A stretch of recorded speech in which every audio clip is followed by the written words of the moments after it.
اور آپ نے فرمایا کہ اسے بہا دو. تو یہ شراب کی حرمت کا تھا. اور اللہ کے رسول صلی اللہ علیہ وسلم نے فرمایا, ابن عمر رضی اللہ کی روایت ہے کہ اللہ تعالیٰ نے لعنت فرمائی ہے شراب پر اور اسے پینے والے پر اور پلانے والے پر اور بیچنے والے پر اور خریدنے والے پر اور کشید کرنے والے پر اور کشید کرانے والے پر اور ڈھو کر لے جانے والے پر اور اس شخص پر جس کے لیے وہ ڈھو کر لے جائی گئی ہو. ایک اور حدیث میں ہے کہ نبی صلی اللہ علیہ وسلم نے اس دسترخوان پر کھانا کھانے سے منع فرمایا جس پر شراب پی جا رہی ہو, اور اللہ کے رسول صلی اللہ علیہ وسلم نے ان برتنوں تک کے استعمال کو منع فرما دیا جن میں شراب بنائی اور پی جاتی تھی. بعد میں جب شراب کی حرمت کا حکم پوری طرح نافذ ہو گیا تو آپ صلی اللہ علیہ وسلم نے پھر اس پر قید کی. اور اس طرح سے اللہ کے رسول صلی اللہ علیہ وسلم کے دور میں جب کوئی شراب پیتا تھا تو اسے مختلف قسم کی سزا دی جاتی تھی, اور کبھی کبھی ان پر 40 کوڑے لگائے جاتے تھے. ابو بکر رضی اللہ کے زمانے میں بھی کوڑے لگائے جاتے رہے. عمر رضی اللہ کے زمانے میں جب لوگ اسے باز نہیں آتے تھے تو آپ صلی اللہ علیہ وسلم نے, عمر رضی اللہ تعالیٰ عنہ نے اس کی تعداد بڑھا دی تھی کوڑوں کی. شریعت کی روح سے یہ بات حکومت اسلامی کے فرائض میں داخل ہے کہ شراب کی بندش کے اس حکم کو بزور قوت نافذ کرے. اور عمر رضی اللہ کے زمانے میں ایک پتہ چلا کہ ایک شخص ہے جس کی دکان سے خفیہ شراب بیچی جا رہی ہے, تو عمر رضی اللہ تعالیٰ عنہ نے وہاں اس کی دکان کو آگ لگا دی, کیونکہ یہ حکم ہے کہ شریعت کی روح سے کہ اگر کہیں شراب کی خبر ملے کہ وہاں بیچی جا رہی ہے اور خرید فروخت ہو رہی ہے تو یہ اس حاکم کا اس کی ذمہ داری ہے کہ اس کو پھر طاقت کے زور سے اس کو روک دے. اسی طرح سے ایک گاؤں کے بارے میں پتہ چلا عمر رضی اللہ تعالیٰ عنہ کو کہ اس گاؤں میں شراب کی خرید فروخت ہو رہی ہے, تو عمر رضی اللہ تعالیٰ عنہ نے اس پورے گاؤں کو آگ لگا دی تھی. تو یہ شراب کا کے معاملے میں تھا.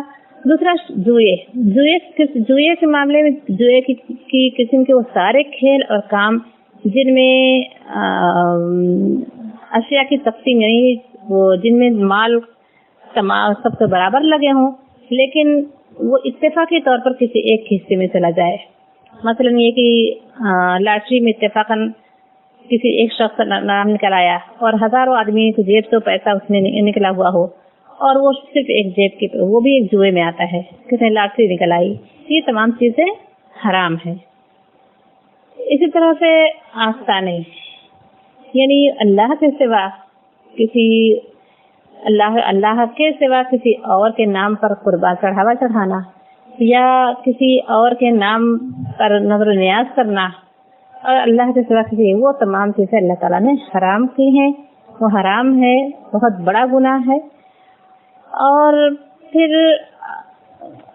ہے کہ وہ پانسے, یہ مشرکانہ فالگری جس میں کسی دیوی یا دیوتا سے قسمت کا فیصلہ پوچھا جاتا تھا, غیب کی خبر دریافت کی جاتی تھی یا باہمی نظار یعنی آپس کے جھگڑے کا فیصلہ کرایا جاتا تھا کہ اس سے پتہ چلا ہے کون صحیح ہے کون غلط. مشرکین مکہ نے اس غرض کے لیے کعبہ کے اندر حبل دیوتا کے بت کو مخصوص کر رکھا تھا کہ اس کے استھان پہ 7 تیر رکھے ہوتے تھے اور ان پر مختلف الفاظ اس میں کندہ تھے. جس کام کے کرنے یا نہ کرنے کا سوال ہوتا یا کھوئی ہوئی چیز کا پتہ پوچھنا ہو یا خون کے مقدمہ کا فیصلہ مطلوب ہو, غرض کوئی کام بھی ہو تو اس کے لیے وہ حبل کے پاس جاتے تھے اور حبل کے 5 سردار صاحب جو وہاں بیٹھے ہوتے تھے ان کے پاس جاتے تھے, اس کو نذرانہ پیش کرتے تھے اور حبل سے دعا مانگتے کہ آپ ہمارے اس معاملے کا فیصلہ کر دیں. پھر وہ جو بیٹھا ہوتا تھا وہ وہاں پر جو شخص 5 سردار ان تیروں کے ذریعے سے فال نکالتا اور جو تیر بھی فال میں نکل آتا اس پر لکھے ہوئے لفظ کو حبل کا فیصلہ سمجھ جاتا تھا. تو یہاں پر اللہ ہے کہ آج بھی دیکھیں کہ کوئی ہاتھ کی لکیر سے کہتا ہے قسمت کا حل بتاتا ہے, کوئی کہتے ہیں کہ کچھ جانور سدھائے ہوئے ہوتے ہیں ان سے اپنے قسمت کا حل معلوم کرتا ہے. آج مسلمانوں میں بھی بڑی بے چینی ہوتی ہے, کوئی بتا دے کہ ہماری قسمت میں کیا کیا ہونے والا ہے. یہ تمام چیزیں حرام ہیں. اللہ تعالیٰ فرما رہا ہے کہ اللہ نے حرام کر دی ہے کہ تمام چیزیں فَاجْتَنِبُوهُ لَعَلَّكُمْ تُفْلِحُونَ, تم اس سے بچو شاید کہ تم فلاح پاؤ. اب اللہ تعالیٰ آگے فرما رہا ہے کہ یہ جوا اور شراب کیوں حرام کی گئی ہے. اللہ تعالیٰ فرماتا ہے انما یریدو, اس کے سوا نہیں, یریدو چاہتا ہے الشیطان, شیطان ان یوقع یہ کہ وہ واقع کر دے، ڈال دے، بینکم تمہارے درمیان، بین درمیان کم تمہارے، العداوہ دشمنی، آپ لوگ یہ پڑھ چکے ہیں، عدو کہتے ہیں دشمن کو، العداوت دشمنی، والبغضاء اور بغض، فی الخمر شراب سے، والمیسر اور جوئے سے، اور ویصدکم اور روک دے تم کو، عن ذکر اللہ اللہ کے ذکر سے، وعن الصلاۃ اور نماز سے۔ اللہ تعالیٰ فرما رہا ہے کہ جوئے اور شراب کی حرمت کیوں ہے؟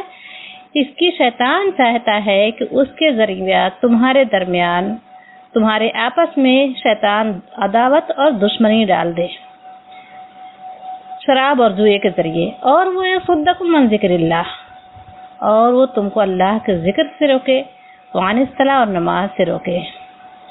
یعنی جب انسان شراب پیے گا اور اسے خود ہوش نہیں ہوگا تو کچھ ایسے کام کر بیٹھے گا جس سے انسانیت آپس میں دشمنی ہوگی، اور اسی طرح سے جوئے میں بھی وہی خود غرضی کا وہ ہے کہ مال اتنے لوگوں کا لگا ہے لیکن کسی ایک کے حصے میں چلا جائے، تو یہ ہے کیا ہے، کسی حق تلفی لوگوں کی۔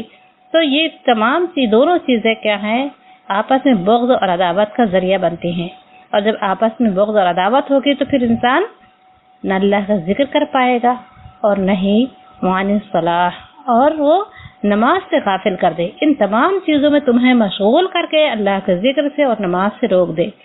اللہ تعالیٰ فرما رہا ہے فَهَلْ أَنْتُمْ پس کیا، پس حل کیا، انتم یہ کہ تم، منتہون پس کیا تم باز آؤ گے؟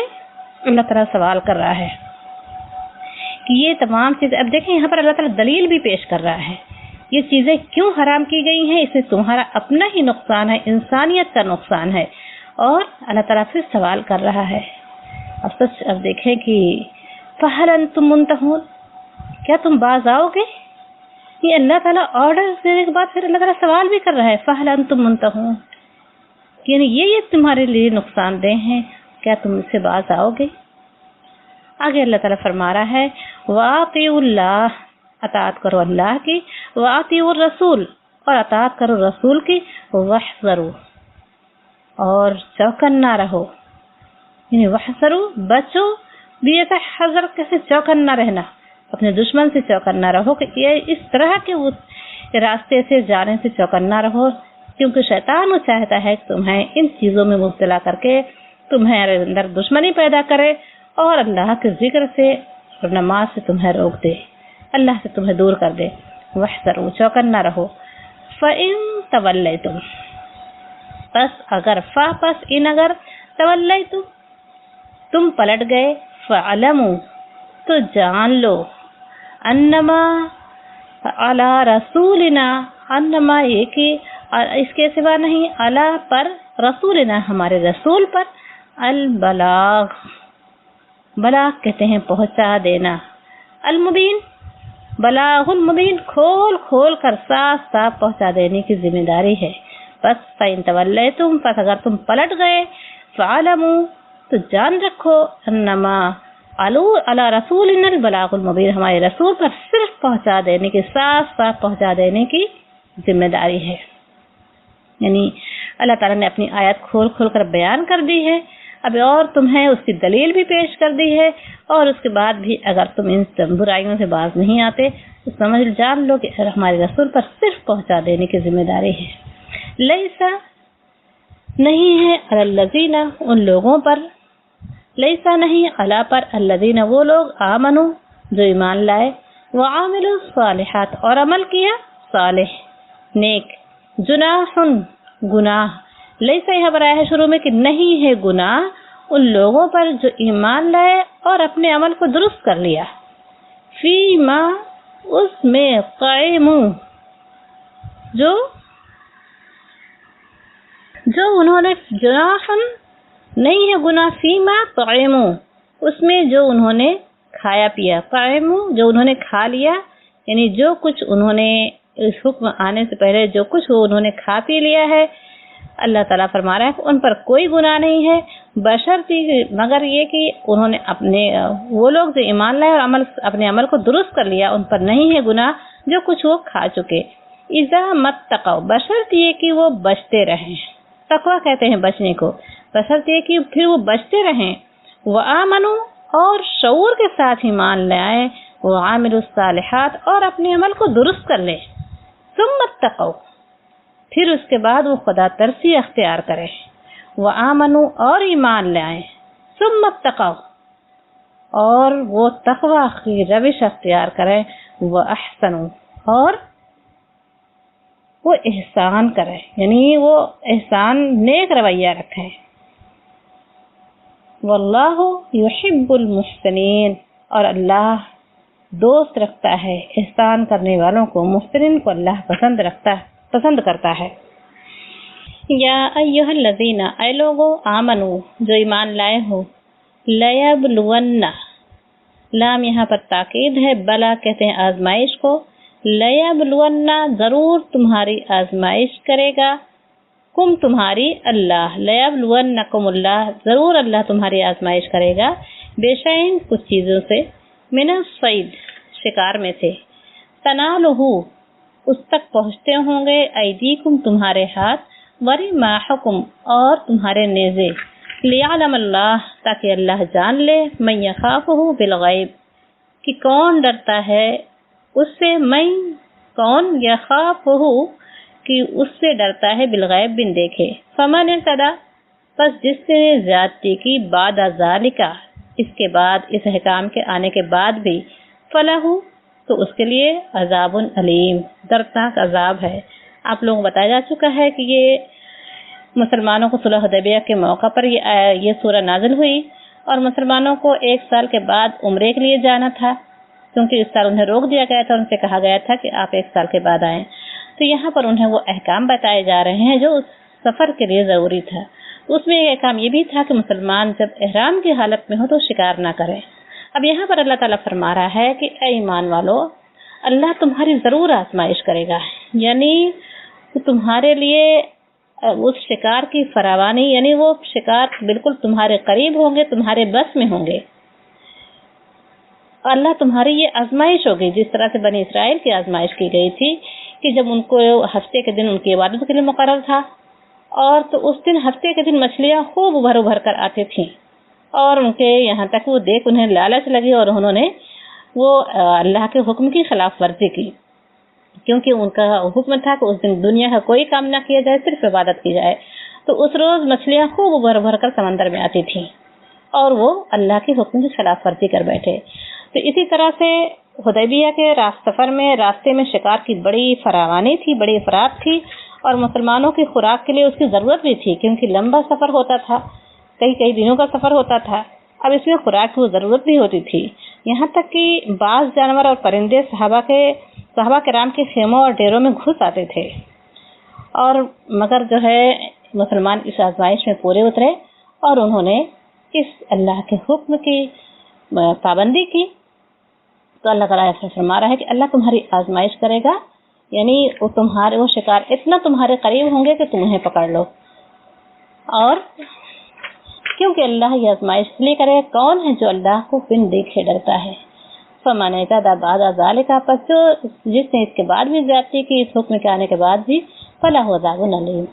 یا ایھا الذین، اے لوگو آمنو، جو ایمان لائے ہو، لا تقتلوا، تم نہ قتل کرو، الصید، جانور، یعنی جانور کو نہ مارو، شکار نہ کرو، وانتم حرم، جب تم احرام کی حالت میں ہو، ومن قتلہ، اور جو مارے گا، منکم، تم میں سے، متعمدن، جان بوجھ کر، فجزاءہ، یعنی قتل عمد، یعنی ایک ہوتا ہے قتل خطا، ایک ہوتا ہے قتل عمد۔ تو اللہ تعالیٰ فرما رہا ہے کہ اگر تم اس کو مارو گے جان بوجھ کر، فجزاء، تو اس کا بدلہ، مثل ما قتلہ، اسی کی مثل ہے جو جس جانور کو مارا، یعنی اسی کے ہم وزن جانور، من النعام، جانور میں سے، اس کا بدلہ دینا پڑے گا۔ اور یہ فیصلہ کون کرے گا کہ جو جانور مارا ہے اس کا بدلہ کون سا جانور ہوگا؟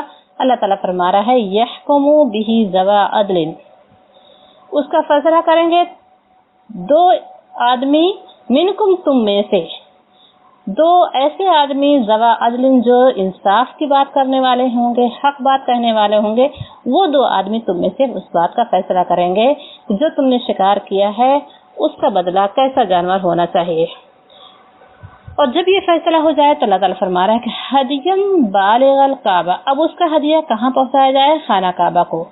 اور کفارتن، یا کفارہ دو، یا کفارہ کیا ہے؟ طعام مساکین، مسکین کو کھانا کھلانا، اور عدل ذالک، یا اس کا بدلہ، یہ تین صورتیں بتائی جا رہی ہیں، یا اس کا بدلہ ذالک صیامن، روزہ رکھنا، لیذوق وبال امرہ، تاکہ چکھے وبال امرہ، یعنی اس حکم کی خلاف ورزی کا جو کر بیٹھا ہے اس کا وہ مزہ چکھے۔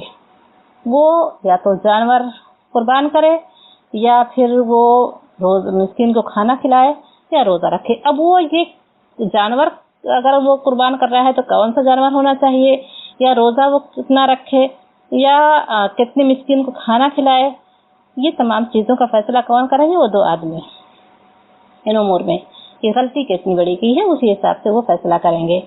اف اللہ، درگزر کیا اللہ نے، معاف کیا، اما سلف، اس سے جو ہو چکا، ومن عادا، اور جو زیادتی کرے گا، اعادہ کرے گا یعنی دہرائے گا اس کام کو، فینتقم اللہ، تو اللہ انتقام لے گا، منہ اس سے، واللہ، اور اللہ عزیز ذو انتقام، اللہ زبردست انتقام لینے والا ہے، اللہ زبردست غالب ہے، ذو انتقام اور بدلہ لینے کی وہ طاقت رکھتا ہے۔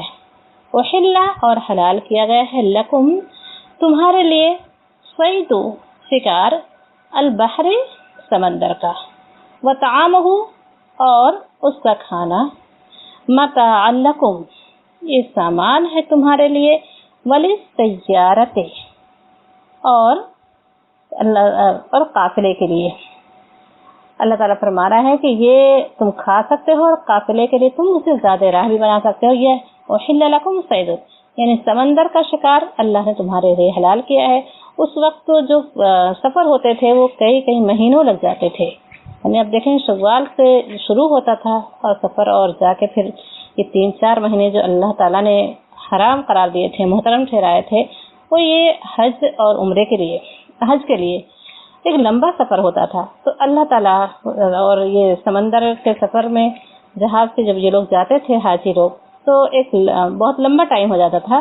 تو اللہ تعالیٰ فرما رہا ہے کہ وہ سمندر سے وہ مچھلی یا کوئی اس طرح کے شکار جو حلال ہیں، اللہ تعالیٰ فرما رہا ہے کہ وہ تم شکار کر سکتے ہو اور اسے کھا بھی سکتے ہو، اور ولی سیارت، اور اسے سفر کے لیے زاجرہ بھی بنا سکتے ہو، قافلے کے لیے۔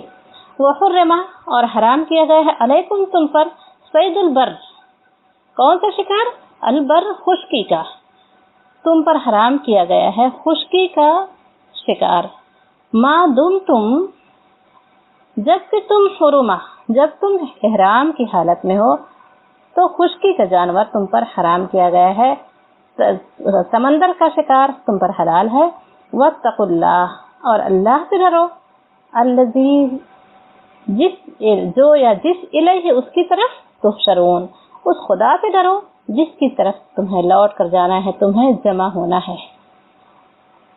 جعل اللہ،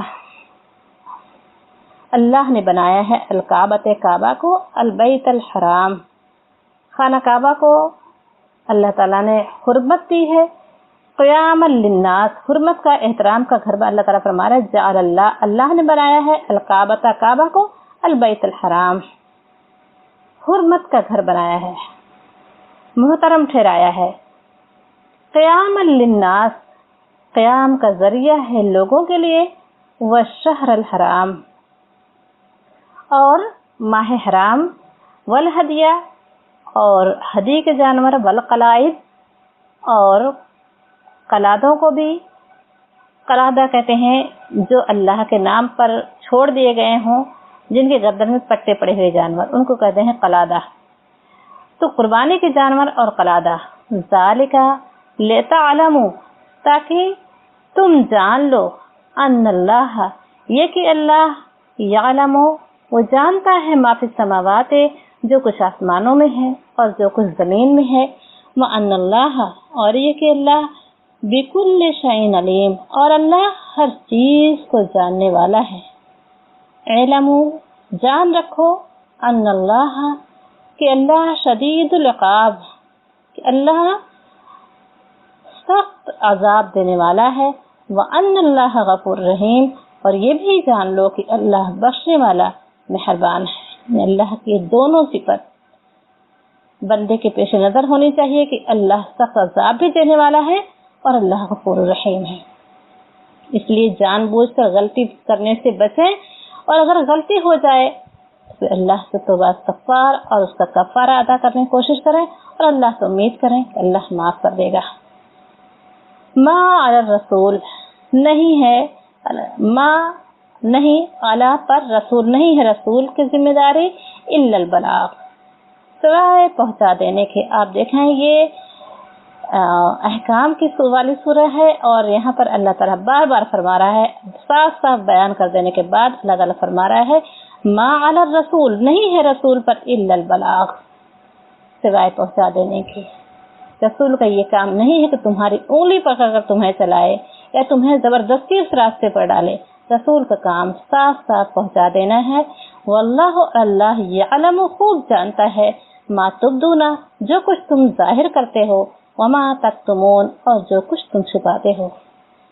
قل کہہ دیجئے لا یستوی نہیں برابر ہو سکتے، الخبیث ناپاک والطیب اور پاک، یہ دونوں برابر نہیں ہو سکتے۔ ولو اعجبک اور اگر اعجبک عجب لگے، عجب مطلب اعجبک یعنی بھلی لگے، آپ کو اچھی لگے، کثرت الخبیث کثرت یعنی زیادتی، خبیث ناپاک یعنی بہت وہ ناپاک چیز جسے اللہ تعالیٰ نے ناپاک قرار دیا، وہ چیز تمہیں اس کی کثرت تمہیں کتنی بھی بھری لگے مگر وہ برابر نہیں ہو سکتے۔ یعنی اگر 100 روپے حرام کا ہے اور 5 روپے کا حلال کا، یعنی اگر کسی کی سیلری 1 لاکھ ہے اور اس میں کچھ حرام کے ذریعے سے آ رہی ہے، تو 10,000 اگر کسی کی ہے اور وہ حلال کے ذریعے سے آ رہی ہے، وہ حرام کے ذریعے سے، تو اللہ تعالیٰ فرما رہے ہیں وہ 10 روپیہ اور وہ 100 روپیہ، وہ اللہ تعالیٰ فرما رہے ہیں برابر نہیں ہو سکتے۔ وہ کتنی وہ اس ناپاک کی، اس حرام کی کتنی ہی اس کی ذاتی ہو، کتنی اس کی کثرت تم کو بہت اچھی لگے گی۔ جب آفر ہوگی نا کہ دیکھیں فلاں کمپنی فلاں، اس میں حالانکہ وہ تھوڑی سی اس میں قباحت تو ہے کہ جائز نہیں ہے، لیکن وہ آپ کو وہاں پر لاکھوں میں سیلری آپ ہوگی، اور جائز طریقے سے یہاں اس کام میں آپ کو 10,000 سے زیادہ نہیں ملے گا۔ اب دیکھیں کس کا دل جو اللہ سے ڈرنے والا ہوگا وہی اس کی طرف نہیں بڑھے گا۔ تو اللہ تعالیٰ فرما رہا ہے کہ یہ پاک اور ناپاک برابر نہیں ہو سکتے۔ خاص ناپاک کی کثرت تمہیں کتنی ہی اچھی لگے، کثرت مطلب ذاتی، فاتقوا اللہ پس تقوی اختیار کرو اللہ کا، یا اولی الباب اے عقل والو، لعلکم تفلحون تاکہ تم فلاح پاؤ۔ یہ بہت ہی اہم آیات تھیں، اور اللہ تعالیٰ سے دعا ہے کہ اللہ تعالیٰ جو کچھ ہم نے اس میں، اور ٹائم بھی پورا ہو گیا، اور حالانکہ یہ بہت ہی تفصیل طلب یہ آیات تھیں، اللہ تعالیٰ سے دعا ہے کہ اللہ تعالیٰ ہمیں اس سے، اللہ تعالیٰ ہمیں حلال کو عمل کرنے والا بنائے، اور حرام سے اللہ تعالیٰ ہمیں بچائے، اور اللہ کے رسول صلی اللہ علیہ وسلم کی اس حدیث پر مکمل عمل کرنے والا بنائے۔ اللہ کے رسول صلی اللہ علیہ وسلم نے فرمایا کہ اللہ تعالیٰ نے ان اللہ تعالیٰ فرض فرائض فلا تضيعوها، اللہ نے تم پر کچھ فرائض مقرر کیے ہیں، تم اس کو ضائع نہ کرنا۔ وحد حدودا فلا تعتدوها، اللہ نے تمہارے لیے کچھ حدود مقرر کی ہے، تمہارے لیے کچھ باؤنڈری بنائی ہے، اس باؤنڈری کبھی کراس نہ کرنا۔ وحرم حرمات فلا تنتهكوها، اور اللہ نے کچھ چیزوں کو تم پر حرام کیا ہے، اس کے قریب بھی مت پھٹکنا۔ وسکت اناشیا من غیر نسیان، اور کچھ معاملات میں اللہ نے خاموشی اختیار کی ہے، فلا تبحثوا عنہا، اس میں بحث مت کرنا، بغیر بھولے اللہ نے خاموشی اختیار کی ہے تو اس میں قریب میں مت پڑنا، اس میں بحث نہ کرنا۔ تو اللہ تعالی ہم سب کو توفیق دے کہ ہم اس پر مکمل عمل کرنے والے بن جائیں۔ اللہ دعا پڑھتے ہیں۔ بسم اللہ الرحمن اللہم آنس وحشتی فی قبری، اللہم ارحمنی بالقرآن العظیم واجعلہ لی اماما ونورا وہدا ورحمہ، اللہم ذکرنی منہ ما نسیت وعلمنی منہ ما جہلت وارزقنی تلاوتہ آناء اللیل وآناء النہار واجعلہ لی حجتا یا رب العالمین۔ سبحان اللہ وبحمدہ، سبحانک اللہم وبحمدک، نشہد ان لا الہ الا انت، نستغفرک ونتوب الیک۔ آمین۔